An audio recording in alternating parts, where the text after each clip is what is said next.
Assalomu alaykum birodarlar.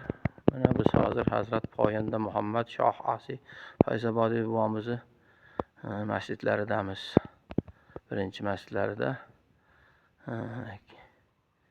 Keyin birozdan keyin narigi masjidlarga o'tamiz. Ikkinchi masjidlarga qabrlari ham o'sha narigi masjidlarda joylashgan. Biz oldingi kelganimizga nisbatan ta'mir bo'pti, juda chiroyli bo'pti masjid. Ilgarigidan ham chiroyli. Hurmatli fayzobodliklar, kelib ziyorat qilishlarini tavsiya qilamiz. Bizni yurtimizdan chiqqan shayx maqomidagi odam bo'lganlar, Buxoro amirlari, muridlari bo'lgan.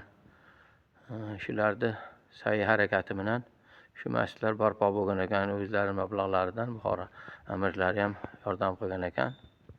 1596-yilda qurib bitkazilgan ekan bu masjid.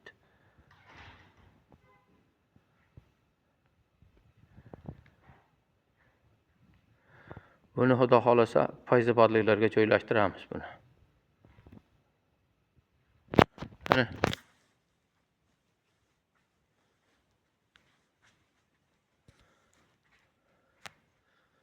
biz ilgari bundan oldin bir 10 yillarcha oldin ziyorat qilgan edik.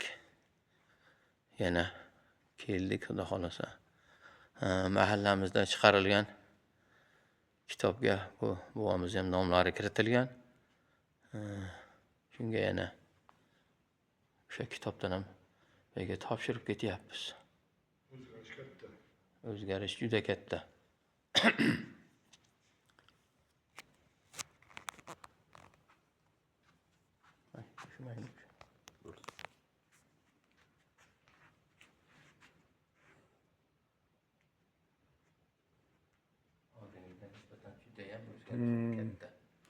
Juda chiroyli bo'pti.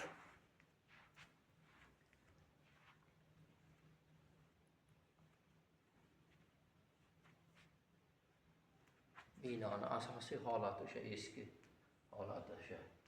Singan to'sinlar ko'tarilibdi. Voy, to'sinlar singan. Asr oxirida qurib bitkazilgan ekan.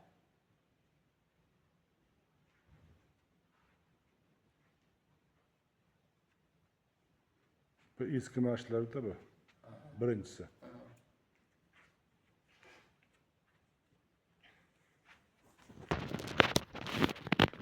Xudo xolasa buni fayzobodliklar nimasiga joylashtirgizib qo'yamiz. Internetga ham qo'yib qo'yamiz.